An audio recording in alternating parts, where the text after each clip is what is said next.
Good afternoon, and thank you for your patience. I think several of us were on 70 westbound, and just another reminder how grateful we are for our police officers and firefighters and paramedics who are responding to a big accident there. So thanks for your patience, but it's a great day here in the city of Columbus. We know it is cold and gray, but there are some great bright spots in this community because of the amazing work of our Division of Police and all of our community partners. All of us have been working together and stepping up our efforts in unprecedented ways to strengthen community safety and bring down violent crime across our city. To that end, we saw dramatic improvements last year in several key areas, most notably homicides, which are down 17%, felonious assaults, which are down 25% compared to 2023. We're also really proud of the great work our detectives and officers are doing. 76% homicide solve rate. That's incredible work. But that's also a place we need to thank the community, because we've had more tips and information shared with the police from the community than ever before.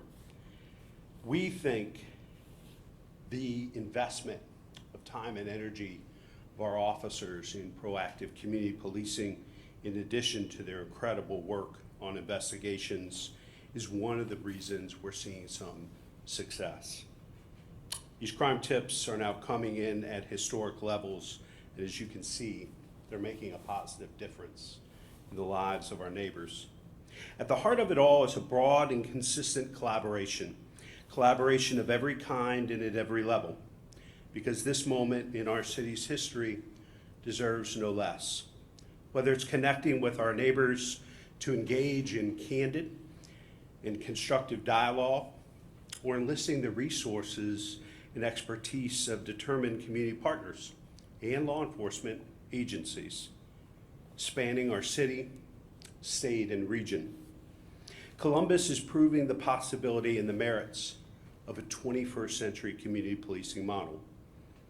This work is rooted in our comprehensive neighborhood safety strategy, which encompasses prevention, intervention, and enforcement to disrupt the cycle of violence and to hold violent criminals accountable.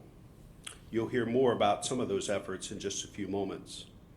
I'm grateful to Chief Bryant and all of our officers for their leadership and commitment to keeping Columbus families safe, and for making our city safer and more secure for future generations. And while we're proud of the success we've seen, we know that now is not the time to grow complacent or overconfident. Now is the time to sustain and build upon all that we've accomplished by moving forward with a sense of urgency and purpose. While we celebrate this success, I want us to be the safest big city in America. And I know, and you know, we're not there yet. It's why in my proposed operating budget allocates $774 million for neighborhood safety, including funding for 3 police class recruit classes, which can yield as many as 180 new officers. This is the 4th consecutive year we've made a commitment of this magnitude to further grow our police forces as we continue to grow as a city and as a region. We also remain mindful of the rise in domestic violence incidents that are occurring throughout our community, a trend we're seeing play out nationally and globally as well. I've asked Director Rena Shack in the city's Office of Violence Prevention to lead a community-wide effort to address this issue head on. This is where the prevention and intervention components of our comprehensive safety strategy can really have an impact. And we'll be taking a deeper dive in deploying new resources to confront domestic violence in the year ahead. The spike in domestic violence homicides cannot be solved by the Division of Police. That's a place where the rest of the community needs to step up provide more resources and support to get women and children and families out of domestic violence situations before those situations escalate and a fatality takes place. Let's talk more about CPD's many accomplishments and what more we can expect in 2025. It's my pleasure to turn it over to our Chief of Police, Elaine Bryant. Chief.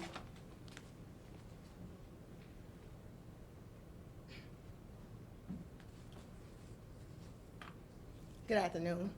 Thank you, Mayor Ginther, Director Pashadi, for all your support this year. Thank you to all the men and women, sworn and civilian, of the Division of Police. It's your hard work and commitment that was able to get us where we are today. And thank you to our community for your support and collaboration. Because of these collaborations, we've seen significant strides in reduction in crime, as well as increased community engagement and relationships. 2024 has had its challenges, we know that, for the division, but we also have saw a continuation of progress and change. Some of those included our non-fatal shooting pilot program, our expansion of the DV Stop program, our public order, public safety success, the creation of the Diversity and Inclusion Unit, our ABLE training, which stands for Active Bystandership for Law Enforcement. We as a division already adhered to a duty to intervene. The ABLE training is just another tool to help officers. All officers across the division receive training that was designed to reduce officer mistakes, give officers tools on how to intervene to prevent misconduct, and promote health and wellness for officers. We saw a reduction in homicides, just as the mayor spoke about, a reduction in overall felonious assaults. We took over 3,000 firearms off the streets of Columbus in 2024, including Glock switches and ghost guns. We conducted several operations aimed at addressing crimes in our communities. Some of those operations included Burnout, Moonlight, Safe Streets, Unity, and multiple directed patrols and summer safety initiatives. We've had some significant success with our CGIC unit, which is a Crime Gun Intelligence Center, our gang enforcement efforts, our mini real-time crime center, and our recruiting efforts of both sworn and civilian personnel. In a moment, you will hear from the Assistant Chiefs in more detail about these initiatives and our crime stats. Assistant Chief Bacher oversees our patrol and criminal investigations. Assistant Chief Comis oversees public accountability and support services. And First Assistant Chief Potts oversees community and wellness and special operations. This leadership team has worked tirelessly to ensure we stay on task, and they continue to come up with new ideas to serve our community and serve our division. I want to publicly acknowledge them and thank them for the work that they do. I will ask Assistant Chief Bacher to come up now so he can talk to you about the specific stats and initiatives in his subdivisions.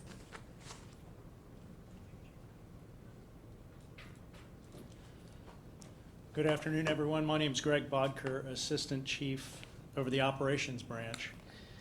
Over the next 12 slides, what you will see is some detail and some high-level descriptions of crime statistics in the city for 2024. I'll start by letting you know that I oversee the Operations Branch, which includes the Criminal Investigation Subdivision, which is led by Deputy Chief Smith Weir, and the Patrol Subdivision. One change in 24 from 23 is that Patrol is now one subdivision instead of two. That is overseen by Deputy Chief Kelly Weiner. And the statistics that I'm going to talk about will encompass the first several slides. After that, I'm going to go into detail about some of the operations and projects that we've run throughout the city in different neighborhoods, some operations that you may have seen or taken part in or reported on. And so we'll start with the first slide with our homicides from 2024.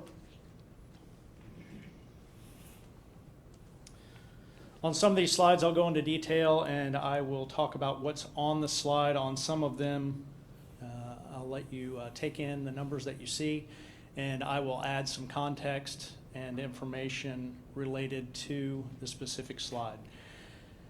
As the mayor talked about and the chief talked about, we saw a decline in homicides in the city of Columbus in 2024. 124 homicides, down from 23 and down from 2022. One thing that you will see on there that might jump out is in 2024, there were 23 homicides that were related to domestic violence. Although the number is down, that percentage is up from 2023. About 18.5% of our homicides in 2024 were domestic violence related. One thing that you will also see fall slightly in 2024 is gunshots related to homicides. So of our homicides, 83% of our victims were shot, and 83%. Down 1.5% from 23 and down about 6% from 2022. If you take a look at ages of our victims and suspects that have been identified in our homicide investigations, in 2024, homicide victims under the age of 21 were 31.4%, and suspects, people who allegedly committed those homicides under the age of 21 last year, were 50.8%. What you won't see up there is some of our solved percentages. That was referenced by Mayor Ginther and Chief Bryant. And so as I go through these statistics, there's two factors that you will see in common. One is a decrease in reported crimes in our city, and two is an increase in solvability, largely due to the work being done in patrol and in our detective bureau. In 2024, as was stated earlier, our homicide detectives solved 94 of 124 homicides for a solve rate of 75.8%. Additionally, they solved 30 other homicides from years past for an overall solve rate of just over 100%. In 2023, our in-year solve rate was 75.1%, and our overall solve rate was 91.9%. In 2022, our in-year solve rate was 63% and overall solve rate was 79%. 2022 is a key year because we reorganized how we investigate and how we staff our homicide bureau with 6 homicide teams that respond on a rotating basis now. And so what you've seen each year is a decrease in homicides and an increase in solvability, two great things that we want. Also, so you're aware, we keep our finger on the pulse of not just Columbus, but we look around major cities throughout the United States, and Columbus has one of the highest solve rates in homicide, and we have declined.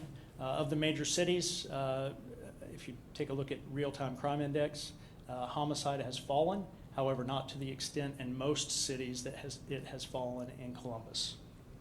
And we can move on to the next slide.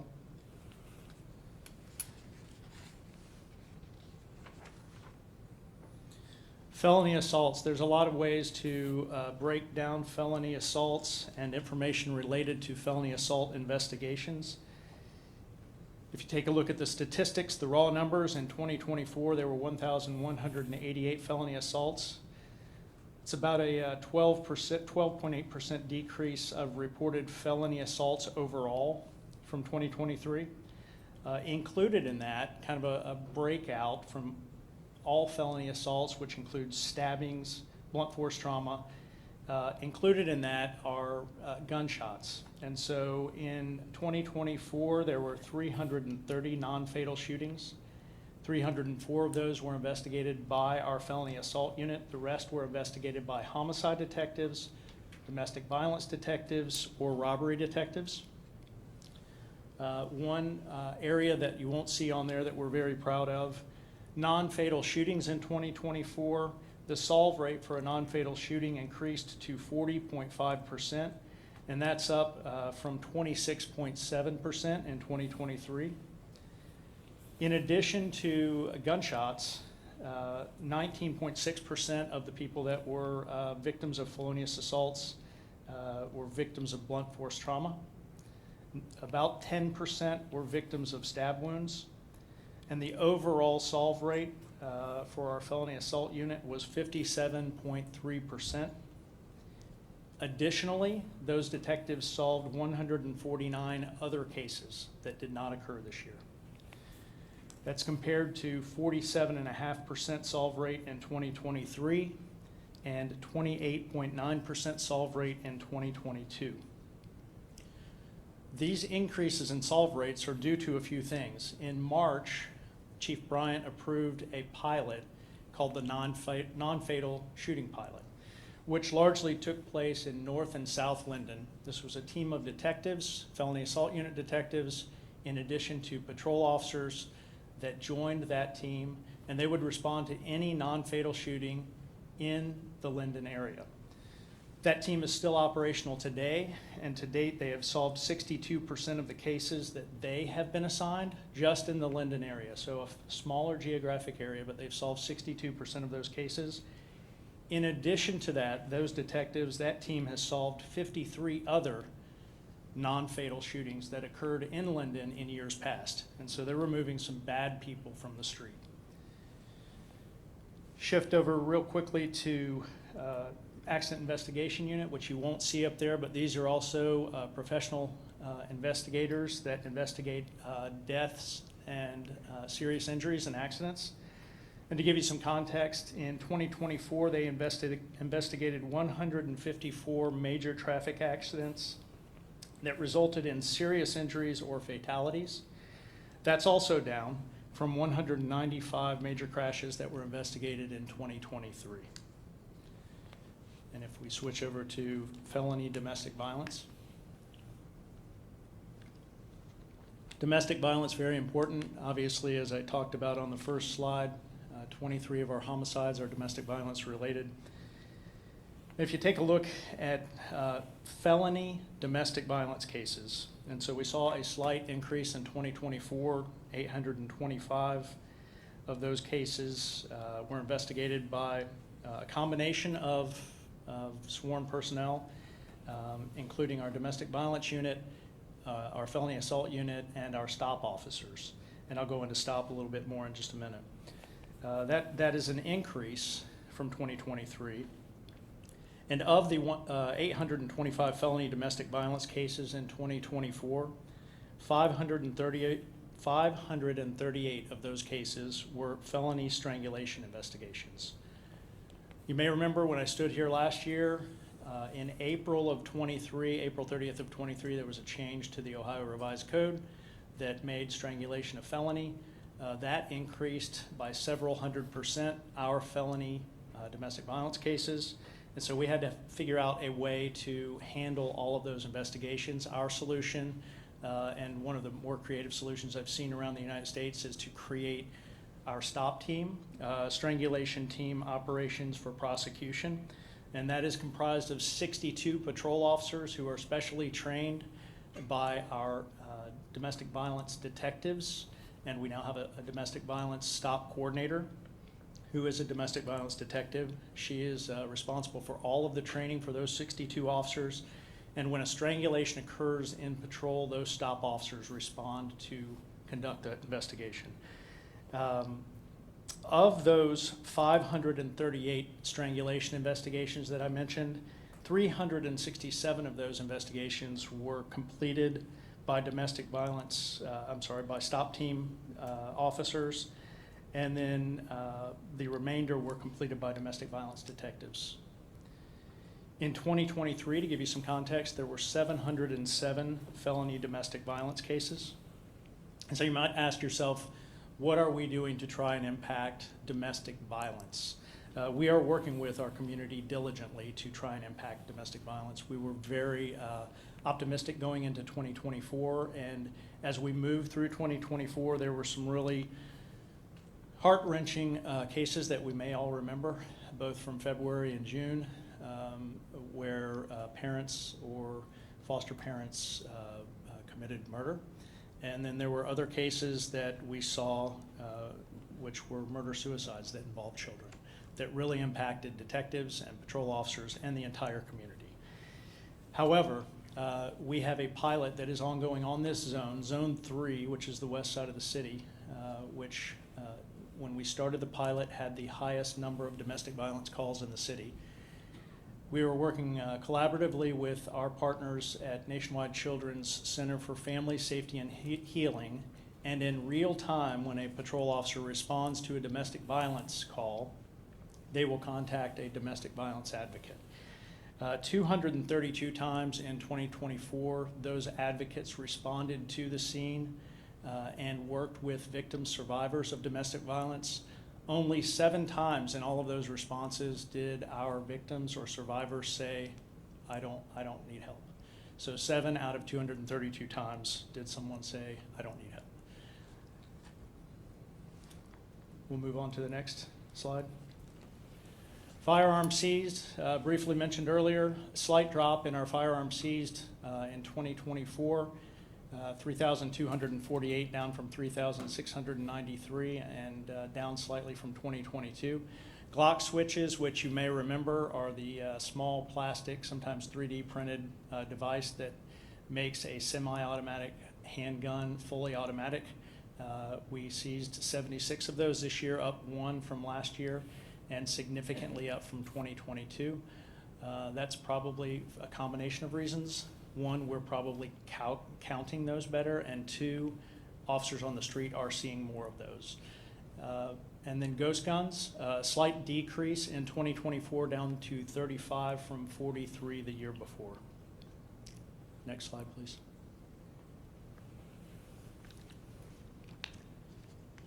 In 2024, when you look at this slide, you'll see a slight increase in the statistics for robbery.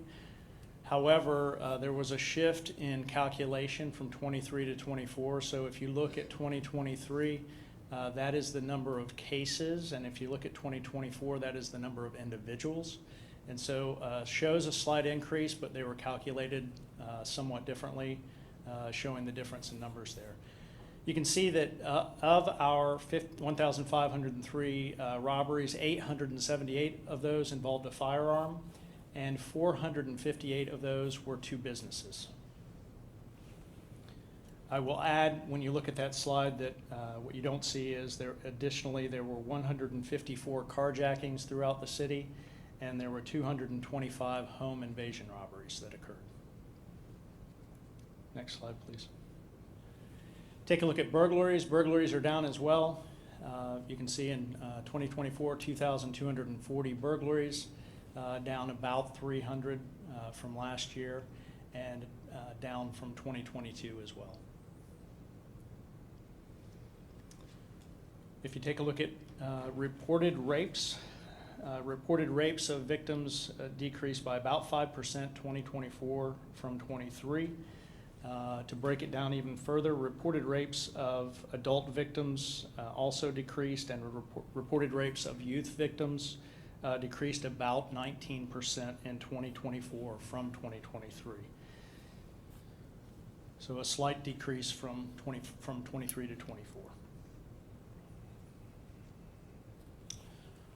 This is a big slide here. If you take a look, this is not different than what you see around the United States and around different major cities.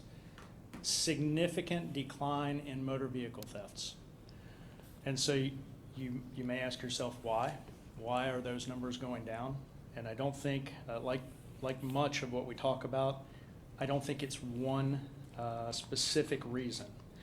I think it has to do with our partners that we work with regularly. We work with and meet with on a regular basis the juvenile judges, the juvenile justice system, and with families and parents. Some of you have covered our meetings with family members of both victims and suspects that have committed motor vehicle thefts. And so we're interested in working with our community to resolve issues. If you take a look at 2022, those numbers are really, really high, and then a significant decrease as we move from 2022 to 23 to 24. Add into that Kias and Hyundais, which accounted for about 39% of our motor vehicle thefts this year, had software updates in many of their vehicles, which prevented some of the theft. And then I think a lot of what you do, everyone in this room I think has reported on the numbers of motor vehicle thefts, which has led to a very diligent and committed community that does not want to be a victim of a motor vehicle theft. So they use the club, or they get the software update, or any other devices that prevent their car from being stolen. That covers the crime statistics, and then I'd like to talk a little bit about some of the numerous projects and operations that we do throughout the city regularly. This is through our patrol and our criminal investigation subdivision. So you take a look at Operation Unity. Operation Unity is a pop-up crime deterrent operation that we do throughout the city, and we base that upon evidence of violent crime. Where is violent crime occurring? Where have we had robberies, shootings, homicides? And we assign the patrol zone commander to initiate and run the operation. And if you take a look at Operation Unity, we had 7 Operation Unities in 2024, totaling 142 felony arrests, 56 firearms recovered, 17 stolen vehicles recovered, and you can see the fentanyl that we recovered there. Operation Moonlight, which many people in this room have reported on, a very successful operation that we had from May until December of this year. And Operation Moonlight, really their mission is to be very visible in areas that there are a large number of people gathering. And so as we move through the spring into the summer and into part of the fall, those are festivals, those are parks, those are parties that officers on Fridays, Saturdays, and Sundays will work, and they will come in, and their job is to engage. And they work with the community. It's yielded a lot of great information for our detectives and our patrol officers, as well as just some great relationships that are ongoing for the community. And then as we move into the fall and winter, we regularly meet with Columbus City School Security and sporting events. We saw 2 years ago, moving east from the West Coast, there were some extreme violence at sporting events in high schools. And so we shifted Moonlight in the fall and winter to go to sporting events. And so it's not uncommon to attend a high school basketball game or football game and see Moonlight officers present there. And you can see from the statistics, not quite as many enforcement statistics, which is okay. They're building relationships and they're letting people know why they are there. One other operation after Moonlight is Safe Streets.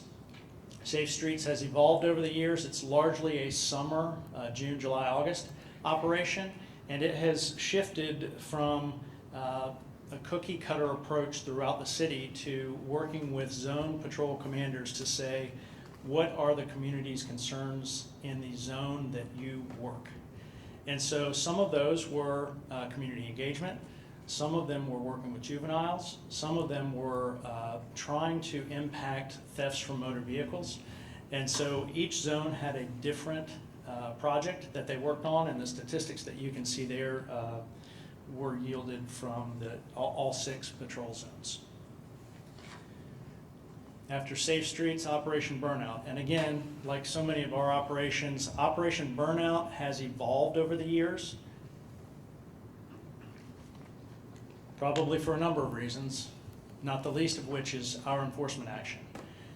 Most of you covered an October 5th operation that we formally did where we met in this room beforehand with a large group of officers and a large group of different resources, because we were aware through our criminal intelligence analysts of a very, very large street takeover that was going to occur that night.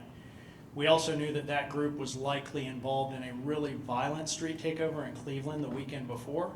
And so the officers that were here with a purpose. It was to keep our community safe and to let folks know that we're coming into our community to hurt each other, that was not acceptable.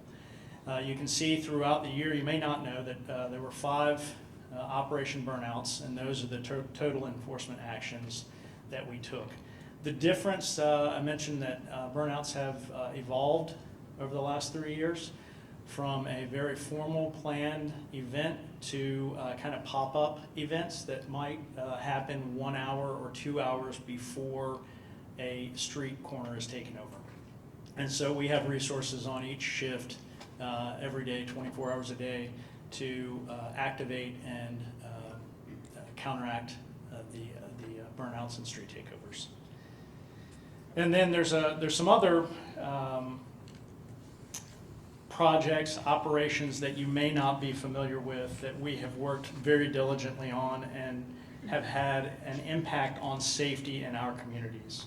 And I'll just go through those really quick. I don't have slides on those, but most recently you may have seen Operation Slay Crime, and so that was a large group of officers that were assigned to Easton to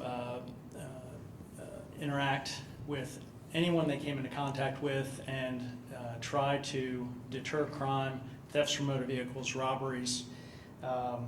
We also had a Sullivan Avenue project, which the focal point was Burroughs Elementary, and the statistics and evidence said that the amount of crime around Burroughs Elementary was unacceptable, and the officers on the hilltop, the commander on Zone 3, led that project. That occurred in September and October. And then throughout the year, we had an active group of directed patrol officers, the Wedgwood enforcement team, that their mission was to make the Wedgwood community safe for everyone in the Wedgwood community. And I think they accomplished that mission. In addition to that, we have directed patrols every day on every zone throughout the city.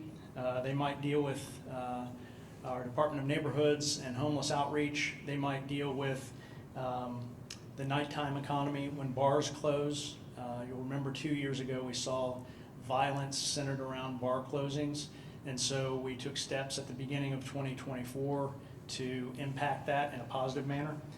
And then anything that our officers learn from the community that is important to them about safety, our officers are involved with projects and operations to counteract that. I'm sure we'll have time for questions later, and at this time I'll turn it over to Assistant Chief Nick Conviz from the support branch.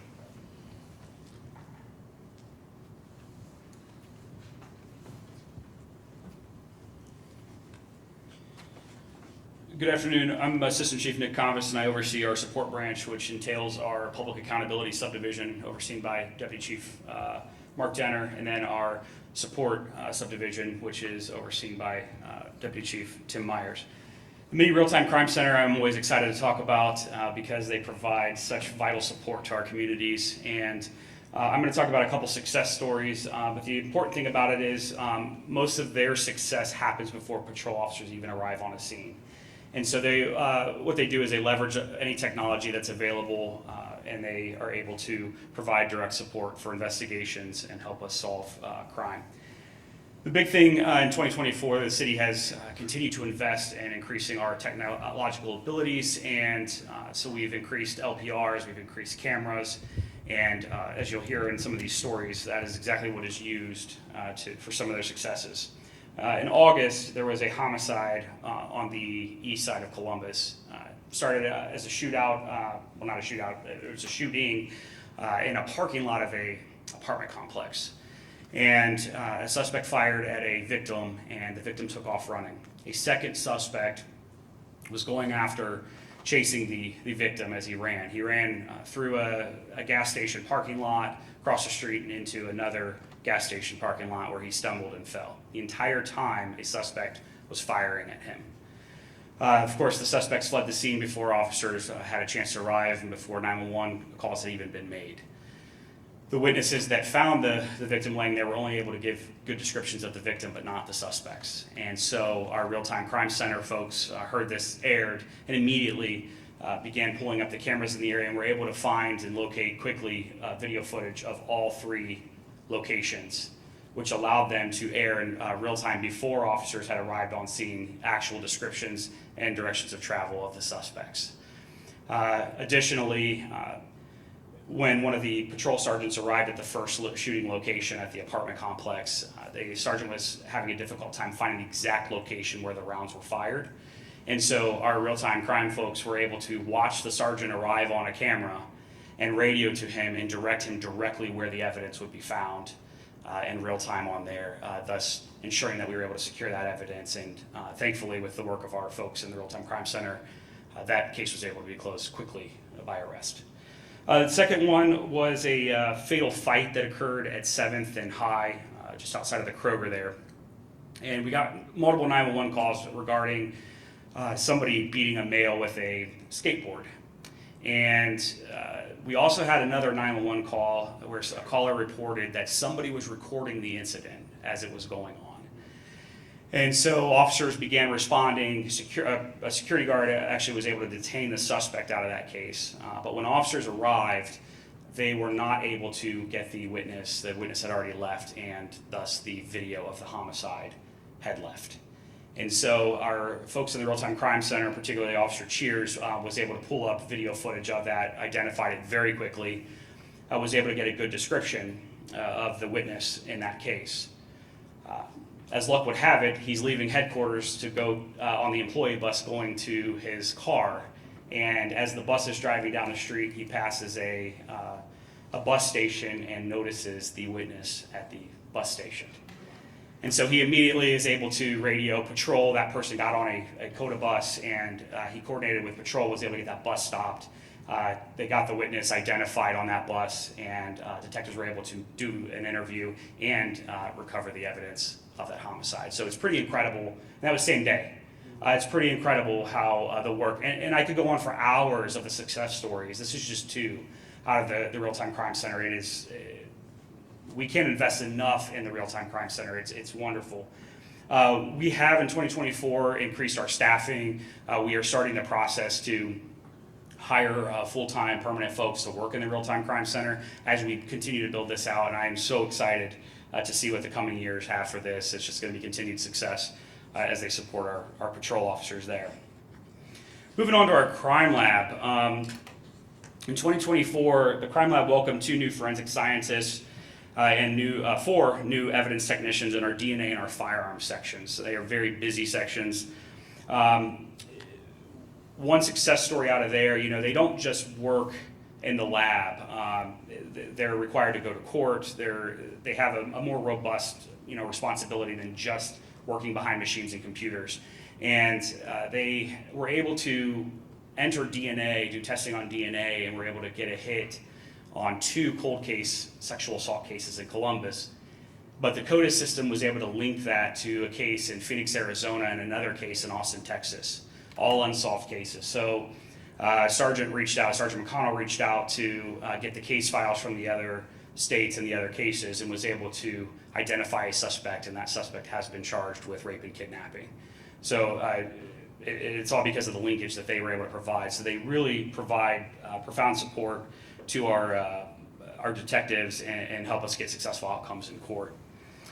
They were able to achieve and maintain the gold standard for ballistic evidence in 2024. And what that means is when we are able to, we have an incident that occurs and there's ballistic evidence of seeing shell casings or bullet fragments, the gold standard is having that evidence processed and the information entered into the NIBIN system to look for links within 2 business days after the incident occurs.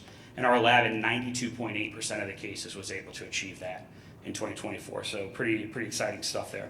They continue to be really reliant on grant funding, and luckily, with the gracious help of some of the grants that we received in 2024, 100% of their training was funded by grants. They were also able to purchase numerous pieces of equipment. They were able to purchase centrifuges and digital imaging devices and upgrade some of our lab technology to allow them to continue to be successful. So it's nice that we are able to have those grants, and they play a huge role in our crime lab. Moving on to our recruitment. In 2024, we were able to, we graduated 106 new CPD officers. We currently have 2 academy classes in the academy with 69 CPD officers in there. You might remember in 2023, we received a $1 million grant, and it was earmarked to be used for public safety hiring. And so through that grant in 2024, we were able to retain the services of All-Star Talent. And what they did was they came in and they did a comprehensive review of our hiring.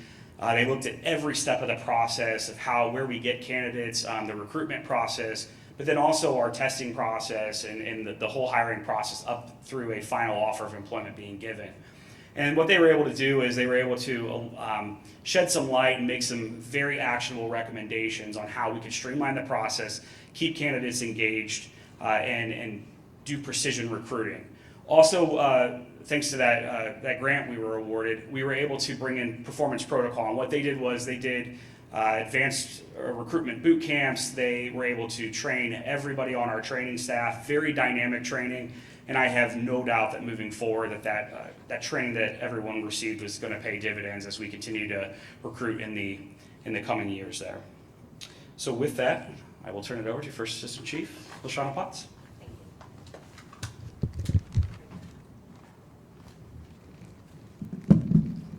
Good afternoon. I am LaShawna Potts, the First Assistant Chief of the Columbus Division of Police, overseeing the Special Services Branch, which encompasses both the Community and Wellness Bureau and the Special Operations Subdivisions. I want to acknowledge my Deputy Chiefs as well, Deputy Chief Sago and Deputy Chief Ally. I take great pride in the significant progress we made in 2024. This year's success was propelled by the strength of our partnerships and collaborative efforts across this city.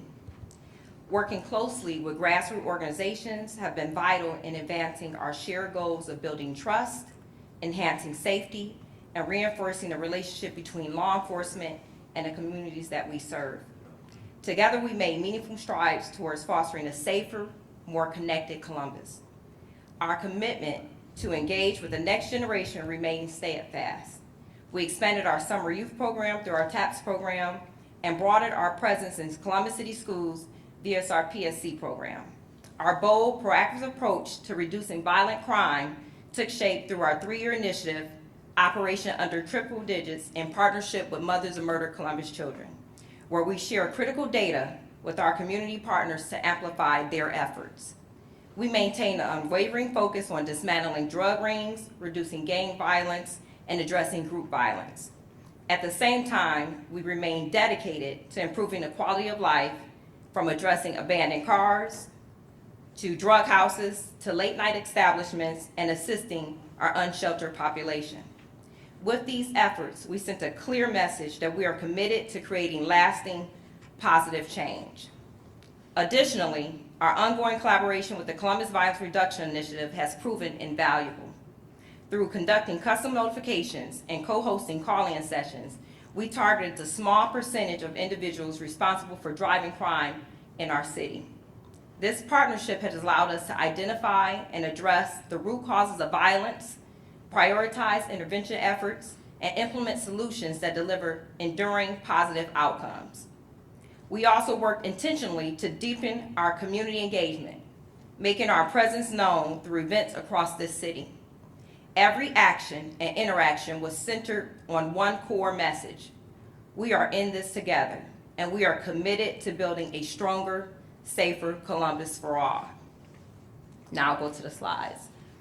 I'm very grateful to be able to work in partnership with not only CPD, the ATF, the Ohio State Police, the Franklin County Sheriff's Office, and Franklin County Prosecutor's Office. As of December of 2024, 222 firearms were seized, and 1,045 casings have been entered into NIBIN to complete the full year of 2024. This has allowed us to really go after those targeted individuals who perpetuate violence in the city of Columbus. Next slide. Organized Crime Bureau. This is just a snapshot, and I'll go into the different units that make up this bureau. But in 2024, we confiscated in total street value over $50 million of narcotics recovered.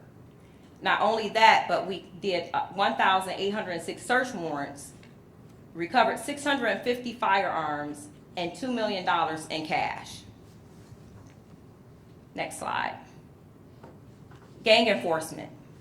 As of December of 2024, we conducted 507 search warrants, 223 firearms recovered, and 17 Glock switches. We also arrested 136 gang members, including a 191 count indictment of the Livingston and Lonsdale Bloods. before going on to the next slide, I wanted to talk about our organized crime unit. This bureau is made up of economic crimes, gang investigations, gang enforcement unit A, our intact unit A and B, HIDA task force, PAC unit, abatement, exploited children, ICAC task force, FBI task force, and the U.S. Marshals, known as SOFAS. As a collective, I already talked about the $50 million worth of illegal drugs, but that's not all. We made 2,557 arrests, assisted patrol 121 times. We sent out 238 abatement letters. We arrested 171 Johns. 250 sex workers were arrested. We conducted 207 structural search warrants. We had 18 direct indictments, 12 street interdictions, 191 count indictment on a Livingston and Lonsdale gang, 250 human trafficking tips we received, 211 human trafficking victims we referred, 1.5 million in stolen funds were investigated. We also indicted the BL 800 gang with an additional 8 additional indictments this year. We seized 137 illegal packages, 16 criminal liquor violations, and 19 indictments involving exploited children cases. This slide is not up here. I also want to talk about our Special Service Bureau. This bureau consists of our SWAT, K-9, counterterrorism, heliport, underwater search and rescue, special events, emergency management unit, mounted and public order safety, better known as POPs. Collectively, they've conducted 129 missions, 63 search warrants, 25 barricaded or hostage situations, 24 VIP or witness protection details, 85 community events, 723 felony arrests, with 28 being for murder and 73 being for felonious assault. They've answered 4,399 calls for service, conducted 24 missing person searches, 71 non-accident citations, 313 arrest assists with patrol, handled 42 swatting cases, charged 13 criminal charges against offenders who threatened schools, 27 joint hazardous assessment deployments, responded to over 112 school threats, 155 protests, demonstration, marches, events, and other crowd management, recovered $112,000 worth of property, recovered 3 bodies, participated in 7 land searches, 54 call-outs. Also during that time, they competed in 2 international mounted competition, placing 6th, 8th, and 10th respectively, and trained 29 different agencies for a total of 68 officers across the country on crowd management. They also, during that time, assisted in major events such as Arnold, Pride, Red, White, and Boom. You can go to the next slide. Community engagement. In community engagement for 2024, in partnership with the Columbus Police Foundation and our gracious donors, we hosted 120 senior citizens during our Valentine's Day dance. 1,000 young adults were provided a safe space at Red, White, and Boom. 200 vehicles were registered for our 2nd annual Rich Street War in partnership with our COSI. 10,000 pieces of candy were given out to children during trunk or treat. 500 families were provided a Thanksgiving dinner during the annual turkey giveaway. 20,000 toys collected for 59 children of families affected by homicide, but also included other families of Central Ohio in need during the holiday season, and this was in partnership with ABC6 and Toys for Tots. We had 491 community events attended by our community liaison officers. They also attended 449 Block Watch and Civic Association meetings. We held 2 Citizen Police Academy classes, and we also hosted several sporting programs with Fire and Parks and Rec through Inspire Sports. But we didn't stop there. In conjunction with Starfish Foundation, we also participated in many engagements, including giving over 2,200 books through Books and Badges, 500 brand new coats during our coat drive, delivered to 200 families during Thanksgiving in the Rosewood Apartments during Cops and Gobblers, serviced over 1,000 people during the Linden Trunk or Treat, participated in the Special Olympics, and provided over 500 children with school supplies. This slide is not up there, but I want to talk about our community wellness subdivision and some of their highlights. recruiting, TAPS, diversity, equity, inclusion, cadets in the PSC units. Together, cadet class number 5 acquired an 88.2 diversity level. It is the most diverse class to date and also had our largest female class.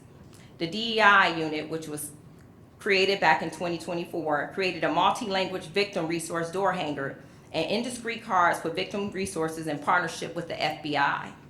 We also partnered with Zone 1, Lieutenant Sweeney, to design assistant placards to help new Americans to be displayed in bathrooms in Easton. We created, in partnership with Defensive Tactics at the Academy, a self-defense class for domestic violence victims. In 2024, our CBD recruiting unit had 2,766 applications for the position of police officers, which was the highest application process since 2018. The recruiting unit also hosted 45 Fitness in 2024, Get Fit and Informed, which provided an atmosphere for people who want to be police officers to get them ready to join the academy. The youth recruiting team attended 121 events at high schools and other locations around the city. We hosted a summer day camp that had 425 youth. We had TAPS programs in 4 middle schools, Johnson Park, Dominion, Medina, and Sherwood. And we also volunteered through our PSCs for 33 events in 2024. But we didn't stop there. We increased the numbers from 54 members in our PSC. It's the highest it's been in 4 years. And last but not least, our Community and Wellness Bureau for our motorcycle and freeway. We don't just do community engagement and enforcement. We also look for violators in traffic. We issued 14,322 citations. We made 354 arrests. We assisted patrol 378 times.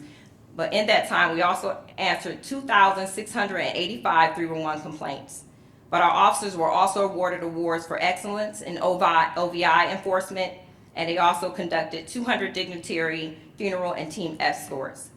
We did add a therapy dog with Officer Seacrest and Bodie, and we added 9 new chaplains in 2024.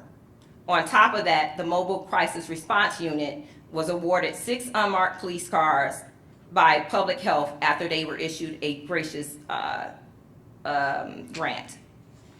And that wraps up my subdivisions. Thank you. And I'll turn it back over to Chief Bryant.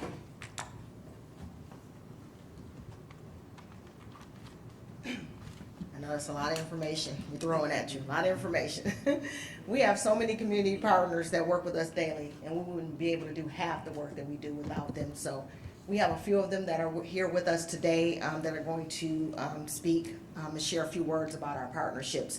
And I'm going to present them in the order in which they are going to speak, so if you could just come up in that order. Pastor Michael Young, he's representing the Chiefs Advisory Panel as well as the faith-based group, community group. Melissa Thomas St. Clair from Mothers of Murdered Columbus Children. Kenny Hampton from the African American Wellness Agency, and our community advocate, Lisa Boggs. So in that order.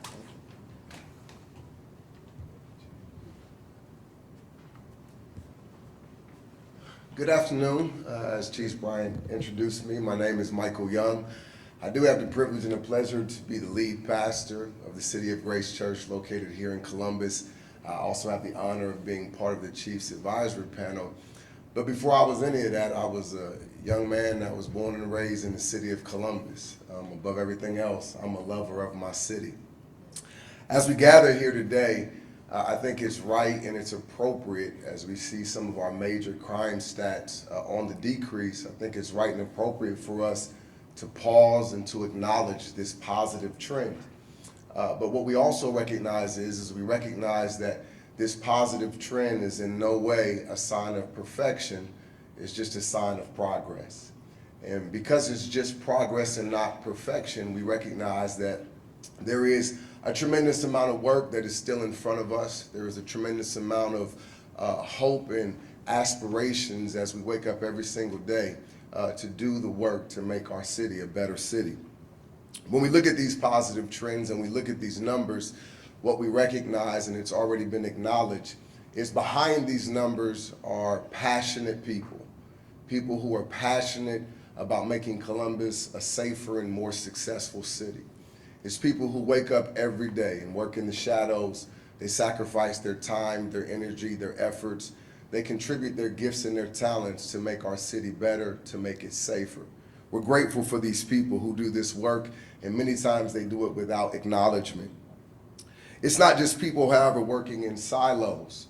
One of the key words that we continue to hear from the mayor to the chief to other people who've spoken already is the word collaboration. It's not just people, but it's people working in partnership. It's elected officials, it's civic leaders, it is CPD, their leadership, it is the people who are on the ground, it is community organizations, it's youth organizations, it is the faith-based community. It is people who, like myself, are lovers of our city. I think it's right and appropriate for us to acknowledge also some of the tangible investments that the city has made. I see my brother Ralph Carter here. We have Mothers of Murdered Children. There has been significant dollars that have been invested in organizations that work on the ground with our young people, work on the ground with individuals who can be influenced and impacted in a positive way without ever having to get put in cuffs. Also want to acknowledge some of the things that First Assistant Chief Potts began to recognize and acknowledge. I think it's commendable that CPD leadership and just the entire organization has sought to build bridges and tear down walls. Investments that they've made in our community, showing up at events, not to police the event, but to actually build partnership and genuine relationship. It goes a tremendous way. As a representative of the advisory panel, one of the things that I really admire is the humility of the CPD leadership. Their willingness to say, hey, we can't do it all on our own. Their willingness to acknowledge that they don't have all the answers. Their willingness to be transparent, to be truthful as we seek to build trust. And we recognize that that's not something that's done overnight, but I commend the progress that has been made in these spaces. As we talk about these partnerships, as we talk about these people who work in a passionate way, I think the thing that drives us all is we all have a picture of a brighter future. Obviously, I'm a preacher, I'm a pastor, so I subscribe to the scriptures. And one of my favorite scriptures is it says, without a vision, people perish. We're working based upon vision. We're working based upon a better and brighter future for your children, for my children. I'm a father of three. I have a 21-year-old daughter, a 19-year-old son, and I have a 12-year-old son. And I want the city of Columbus that I leave to them to be better than the city of Columbus that I inherited from my forefathers. So we passionately work together because of the vision that we have. And then last but certainly not least, there was an old church mother that told me one time, Anna, she said, Mike, you should work like it all depends on you. And you should pray like it all depends on God. So we're going to continue to work collectively. We're going to continue to work in partnership, but we're also going to pray because Dr. Jones, the scripture said, if my people who are called by my name would humble themselves and pray, seek God's face, turn from our wicked ways. He said, then he would hear from heaven on high. He would forgive our sins and he would heal our land. I don't know about you, but I want healing in Columbus. Thank you.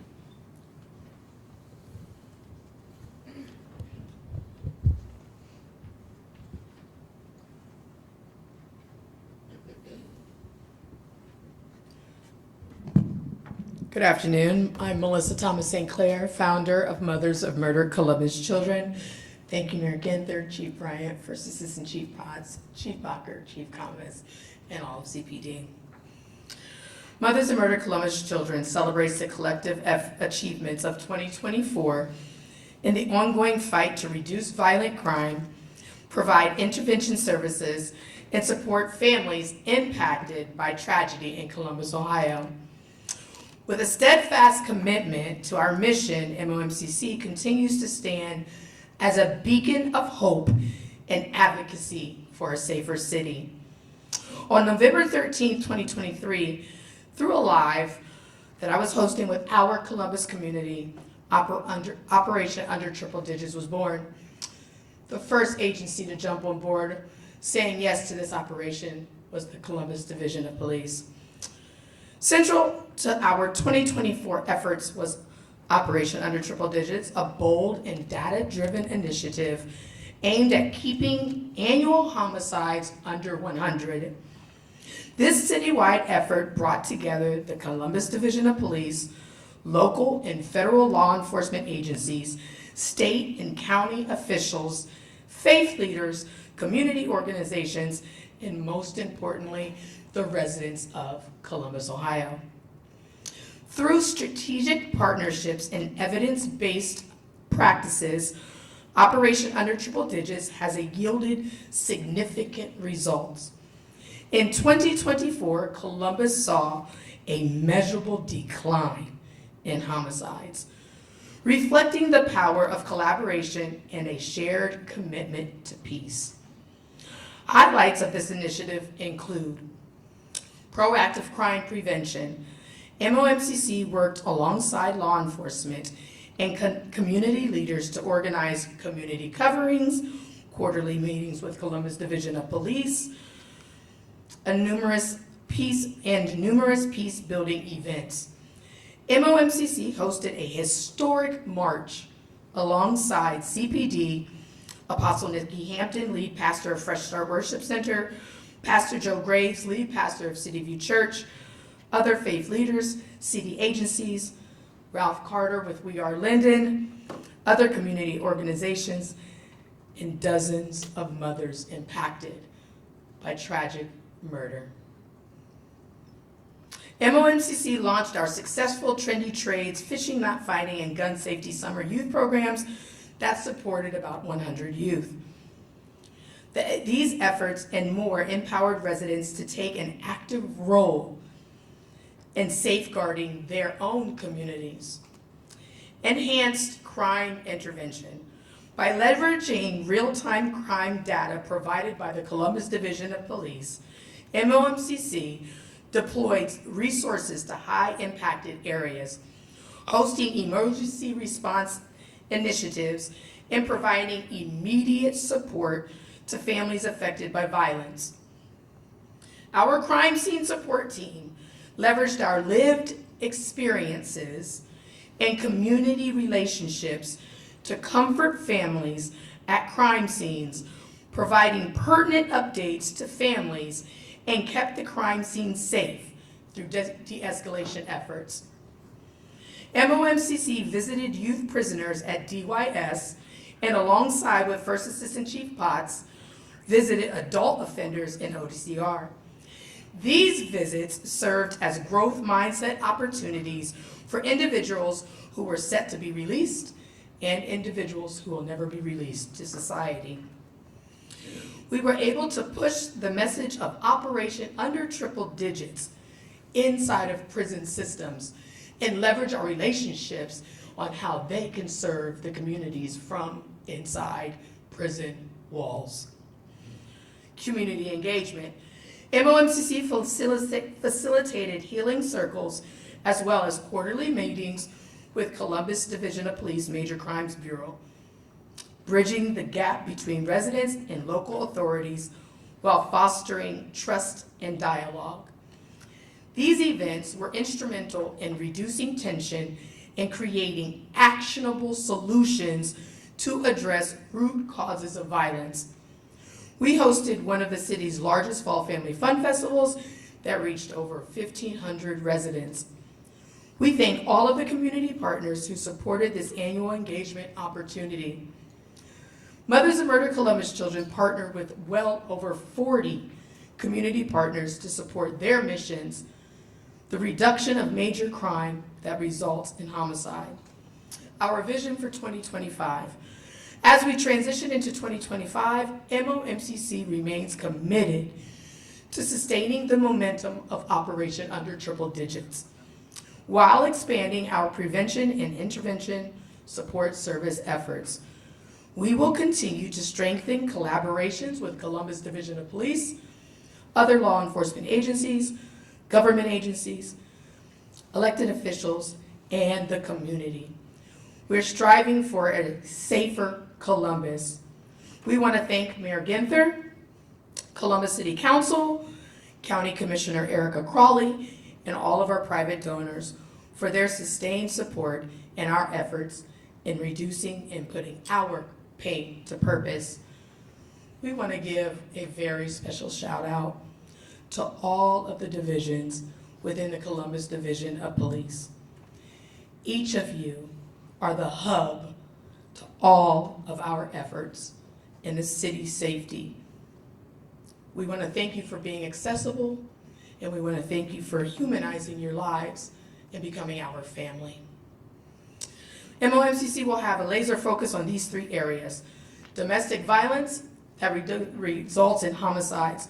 We recently appointed Ronette Harrison as our Director of Domestic Violence Intervention to work closely with CPD and organizations that specialize in DV.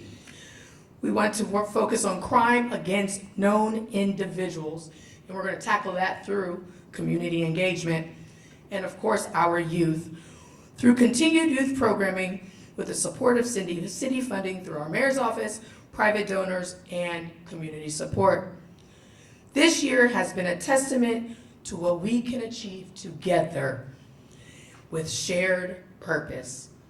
Every life saved and every family supported reminds us of why we do this work. We've lost our children, but through that pain, we can save you from losing yours. Mothers of Murdered Columbus children are mothers on a mission. And our fight for safe streets will not waver because it's off the blood of our lost children. Mothers of Murdered Columbus children thanks our partners, support, and entire Columbus community for standing with us in 2024. And we say together, let's keep each other alive in 2025. Thank you.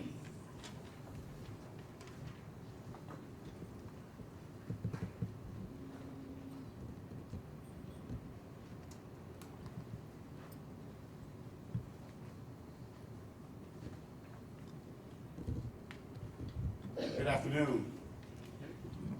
Gotta get used to it. Sometimes the mic is a little lower for the taller guy. My name is Kenny Hampton. I serve as the president of the African American Male Wellness Agency. We're the health and wellness arm to the National Center for Urban Solutions Enterprises, founded by Mr. and Mrs. John and Pam Gregory. And on behalf of the entire organization, I want to say thank you to Mayor Ginther, thank you to Chief Bryant, thank you to First Assistant Chief Potts, and the entire Columbus Police Department. I don't just stand here as a president of this national organization. I stand here as a cousin. I stand here as a son.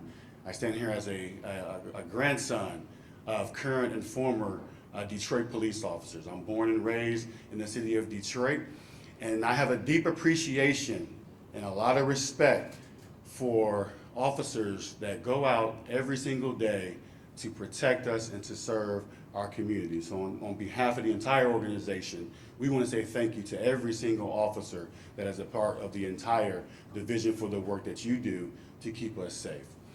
Our organization prides ourselves in partnership. We believe that there's power in partnership. You've heard from several organizations and you've heard from different leaders across the city of Columbus.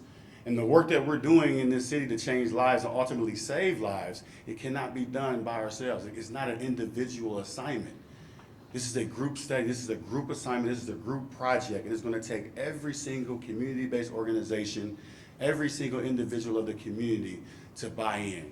And so we're excited because we're able to extend the reach of the work that CPD is doing with the events that we're having throughout the year.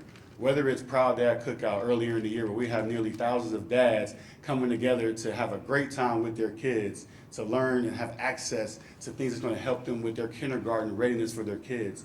Or whether it's Uplift Her, where we have thousands of folks coming out to help us raise awareness to save the lives of our black women. Or it's our Real Men Real Talk Summit, when we're having CPD do special duty for one of our notable or celebrity guests that's coming in town. Or it's Black Men's Wellness Day, where we're having tens of thousands of people come out, and we learned that 8 out of the 10 men that we screened, where last year we screened over 2,000 men, 8 out of 10 had high blood pressure. 56.7% had no idea. And I was one of them a couple years ago. But we say it's the most fun you'll ever have at a doctor's appointment, but we also thank CPD because it's the safest time that you'll probably ever have at a doctor's appointment, thanks to the partnership that we have with our incredible members of CPD. We're also trying to stand in the gap in this space of trying to deter the homicides, deter the suicide. And so we're having the monthly Real Men, Real Talk conversations with our men, taking the community. We pride ourselves on bringing the cleanup to the community, right, with our free health screenings that we're having at our events at our Black Men's Wellness Day. But we also do mental wellness work. But the cool thing about it is that we're able to have officers that are able to participate at these events, whether it's getting a free health screening or coming to one of our Real Men, Real Talks, where we're having a safe environment, exposing men to talk therapy. To do what? Ultimately save lives. And so as we do the work that we're doing throughout the year and what we've done over in 2024, we can't thank CPD enough, because we're excited about what's next, what's to come, because we truly understand that there's so much more that we're going to do in 2025. We expect to see tens of thousands more on the second Saturday of August this year at our Black Men's Wellness Day and at all of our events. But we're excited even more because of the fact that it will be an incredible time, but it'll also be a safe time. And that's because of our partnership that we have with CPD. On behalf of the entire organization, we do have members here represent our organization. Thank you so much for all that you do. But we're excited about this partnership, and there's more to come. Thank you.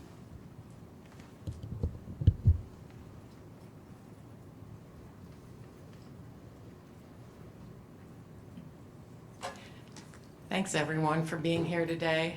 I want to especially thank the Columbus Division of Police for putting on that uniform every day. Putting your badge on, getting out there in the streets to make us safe. And that's what every citizen in Columbus wants, is a safer neighborhood, a safer community. My name is Lisa Boggs. I'm a community advocate, and I've been coordinating our block watch over here on the hilltop near Sullivan Avenue for 28 years. So I've met a lot of the different police officers on the streets, a lot of the chiefs, the Mayor Ginther. I mean, I've met a lot of different people out here trying to make our neighborhood a safer place. When I started the Block Watch 28 years ago, it was, to address thefts of cars in the neighborhood. That was kind of our main thing. 28 years ago, 3 decades ago, it was mostly, the break-ins and things like that. But I've quickly, meeting with our division of police and talking about the broken window theory, I learned basically that a lot of crime is invited into the neighborhoods because of, the broken window theory and, people not taking care of their community, throwing trash on the ground, blighted houses, things of that nature. So I started organizing cleanups, and I've been doing that for probably 22 to 23 years. Out here on these streets also with my bucket, my grabber, I'm picking up litter, I'm picking up things along Sullivan Avenue that you wouldn't believe. I'm seeing things that you would not believe in the neighborhoods. And so that was kind of my main thing, was to clean up trash and make our neighborhood a cleaner, more safe place to live. But I also realized that bringing the community together for different events was where it's at too, where, we had police officers come to our events, and we've built relationships through these events and through the cleanups. We have, our chiefs even coming to our events, coming to our cleanups, coming to our National Night Out events, National Day Out now. We've had all of these different events that bring, our law enforcement, our bike unit, our, all of our different little units, our liaison division. We bring them in, and, my neighbors are meeting all these officers, and I really believe it's making our neighborhood a safer place to live by doing that. And so, I know a lot of the chiefs, through, you know, working with the technology departments and working with, like trying to inspire like a police substation. We had cameras, bringing in cameras, the license plate readers. I mean, we've done ABC's a CPD, Neighborhood Pride. I mean, there's all these things we've done in the last 28 years, you know, almost 3 decades, where I've met a lot of our leadership in police and in our like vice units, our INTAC, our liaisons. I mean, all these different, you know, I've met a lot of people and a lot of good people who put on this uniform every day and work hard for us. I'd like our neighbors to meet more of our people, our officers, and not, they, you know, they might not get as involved as Lisa Boggs does, like every day getting out, you know, sending emails, calling people out, doing things like I do, but they can actually do a ride-along. They can do the Citizens Police Academy.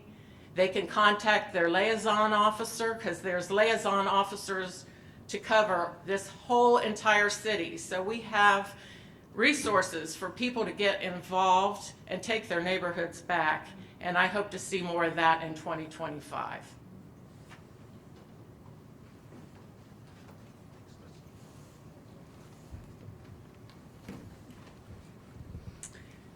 Thank you so much, Lisa, and for everyone that's joined us, all of our partners, our great division of police. You heard it over and over again. Our momentum comes down to collaboration, partnership, and a shared determination to build a brighter, safer, and more peaceful future for our city. But this effort extends far beyond those of us gathered here today. It includes all of you, the people of Columbus. So many of you have already stepped up and continue to do so on a regular basis. Thank you for doing your part, for being involved. Each of us has a role to play in our own homes and in our own neighborhoods when it comes to keeping our loved ones safe. Know where your kids are and who they're with. Monitor their social media. Check out their rooms, their backpacks, and those of folks entering your home. Set a curfew and enforce it. Lock up your guns in your home and keep them away from children and those who may be a risk to themselves or others.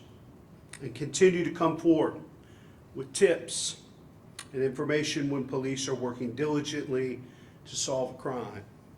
It takes all of us pitching in and doing what we can to make our city safer.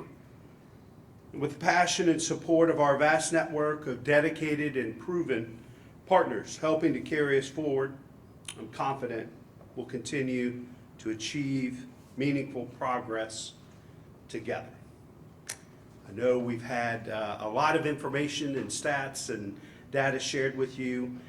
We'd be happy to take your questions. I think what I'd like to do is prioritize questions regarding safety first. If you have questions about snow or the Buckeyes or any of those types of things, we'll ask you to hold on to those until we take some of those safety questions. Yes, Kevin. Hi, Mayor. Can you talk about the domestic violence cases? Is there any insight as to why they're going up and what the city can do to try to drive those numbers down? We had a homicide this morning, domestic violence on Shipman Avenue this morning. Can you address that? Well, I might look to the chief or her team to respond with some more detail. I think we've seen an uptick in domestic violence and domestic homicides since the great pandemic. I think we have seen it across the country. And so this is something the Division of Police cannot solve. And this is why we've invested millions of dollars into our partnership with Choices, the only domestic violence shelter in Central Ohio, to open up more beds for families in crisis to get them out of those domestic violence situations. But this is an area where the police are part of the solution, but I'm going to need, leaders like Pastor Mike Young and other faith leaders, our partners in the community, working with everything from the Shelter Board, Lutheran Social Services, other domestic violence organizations. Melissa spoke to this as well, for us to get to the bottom of what's going on and to do more to get families in crisis the support and resources they need before a fatality takes place. Chief, you or the team want to speak any more to it? No, you're correct, Mayor, but I just wanted to also acknowledge, as you see our community partners up here, they are significant in helping us to reduce this domestic violence number, as well as you could see some of them, the Ohio Women Against Domestic Violence. We have so many partners, we couldn't just name them all, so that's why we put a slide up, but we can't do this alone. So our partnerships, they matter, they're important. It's not just about enforcement, it is about education, it is about resources, it's about economics, it's about so many different things, and it doesn't just start by responding to a run. It's about making sure that families have what they need to be able to sustain. What you did see a lot during the pandemic was a lot of families that were in close quarters, that there weren't enough outlets. People weren't able to go to school, they weren't able to go to work. So unfortunately, like you said, across the country, you saw an increase in domestic violence. So we're working with a lot of our community partners to try to address those concerns and bring that down. So I didn't get a chance, I'd like to thank some of our city partners as well. Office of Violence Prevention, Columbus Violence Reduction, Columbus City Schools, Columbus Fire Department, Columbus Recreation and Parks, Department of Neighborhoods, our City Council, and our City Attorney's Office. We also work with the Prosecutor's Office and our juvenile court judges, Columbus Police Foundation, the FOP Foundation, as well as our FOP leadership. They are all integral and they're all important in what we do, and we would not be able to do any of this work without them. And Kevin, the only other thing I would add is stay tuned. We've asked Director Rita Shack, who leads our Office of Violence Prevention, to put together a plan in partnership with, all elements, as we talked about prevention, intervention, enforcement. But Director Shack will be leading the way, and we hope to have a plan here in the next couple of months for us to act on. Yes? For the number of homicides involving those under the age of 21, juveniles, they were pretty consistent numbers this year compared to last year. So what more can be done so we can see a dramatic drop in that area like we did with motor vehicle thefts and homicides? We're working closely with, like we said, the juvenile judges, and we're doing a lot of work with the Columbus City Schools. So we're hoping to, you're seeing a slight decrease, and we're hoping to decrease that even more. But it's going to take time. It's going to take a lot of work through the collaboration and efforts that we're doing. But we are working towards that goal, and we've had some pretty successful meetings with our juvenile court judges as well as the Columbus City Schools. You mentioned you're going to add 180 new police officers. Is that actually going to add more officers to the street, or does that simply fill in those who have retired or so on? So is that actually going to add officers to the street? Is that just simply supplement what's already there? So what we are seeing is a decrease in our attrition, which means that we're not seeing as many officers leave as we have in the past years. So as we add officers to our force, we are seeing an increase in our officer numbers. But as you know, officers are going to retire, so that number will fluctuate. But we have seen a slowdown in the number of officers that are retiring. So we have seen an increase. I think, Kevin, though, it reinforces, to the chief's point, we have to continue to invest in the number of classes that we have been over the last couple of years. We've invested in more police classes than ever before in the city's history, and we're going to have to continue to do that, because you're right, we have separations, we have retirements every year, but based on what we're funding, and as Assistant Chief Convis talked about the number of folks that actually went through the academy, we're making progress. We're just going to have to stay at this for a number of years to get to where we want to be, because our city continues to grow. So we need more officers. We also need to invest in prevention and intervention, but we have to continue to invest in enforcement as well. I believe it was Assistant Chief Potts who said that the Mobile Crisis Response Unit was just awarded through grants some unmarked cars. Has the number of calls that they're responding to gone up? Are you able to give any statistics on how often they're going out and the work that they are doing? Any updates on their team? Do you have a specific number? So, you're right, we don't have those specific numbers, but we can get them to you. The teams that you put together for homicide, you're starting to see a difference. Do you plan to do that with any other units to see if that will work in those areas as well? So, as Assistant Chief Bacher talked about the non-fatal shooting pilot, we've seen great success in the pilot program that we've done in Zone 6. So our intention is to work in collaboration with the FOP to try to create non-fatal shooting teams for each zone.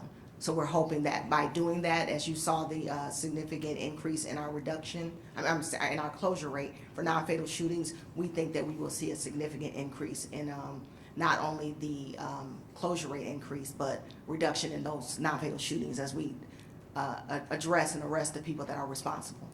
It's a great point, Steve. I mean, when you think about it, you talk to officers, non-fatal shooting today is a homicide tomorrow. There's a direct correlation. If we're able to reduce the amount of non-fatal shootings, we know we can continue to see progress and momentum around reducing homicides.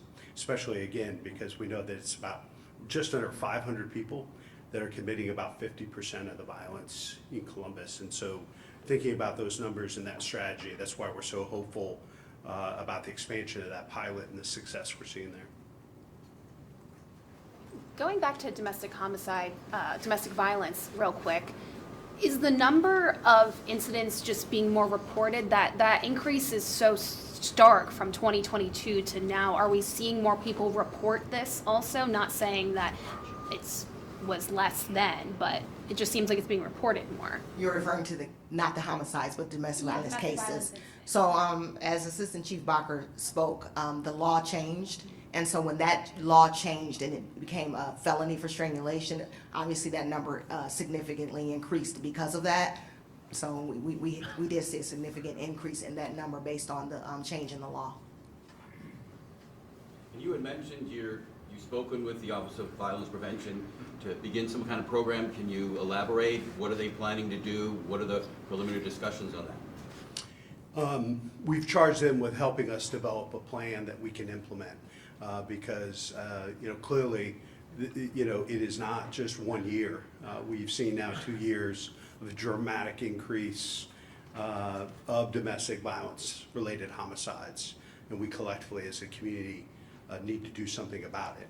And we can't simply expect the Division of Police to solve that. That's a community problem. That's a crisis that we need to deal with collectively as a community. And so when that plan's developed, we'll certainly share it with you. But it's going to require resources, external partners. I mean, there's so many folks that work in the space of domestic violence in the community that we're going to need their help. And we're going to be drawing upon them to put together a good plan that's going to make a difference. Is there a plan to add more security cameras in the city? What is that plan? Well, I think, we heard a little bit about the mini real-time crime center. I know that the chief and her team are working very closely with folks in downtown Columbus. Both of those efforts are part of our larger scale effort to put in place a real-time crime center, the old Carolyn Avenue site, in the coming years. And so grateful to the voters that they've continued to support bond issues that will allow us to invest in a 21st century real-time crime center that I think, just based on what we heard of today from Assistant Chief Compass and otherwise, really put our officers on offense in a way that we never have been before. So you're going to see a significant increase in the amount of cameras, but I think probably even more powerful is connecting the different camera systems and having the private sector work with the public sector to really draw upon that and use that information to give better information real time to our officers on the street. Just like the mayor said, we are always looking to leverage technology. So I know that there is a plan to increase some cameras. So we are definitely going to be looking forward to that. Our mini real-time crime center has access to a lot of cameras now, and there are a lot of businesses that are allowing us to access the cameras that they already have in place as well, which has been beneficial and helpful to a lot of our officers. All of this data is about that you and everything. So how are you guys partnering with some of the managers within to address some of this data-driven that something like New Americans, how are we addressing New Americans, some of these data? Yes, That's a great question, and that is one that First Assistant Chief Potts, we working closely with those communities to try to make sure that we are addressing their needs as well, and making sure that we have liaisons. We want to make sure that these crimes are being reported. We want to make sure that the resources that we need to have available is available for them, and get them included as well in any solution. So we're meeting regularly with the community to make sure that we are addressing those concerns. One more question? Thank you. Thank you. all. Thank you. Appreciate it.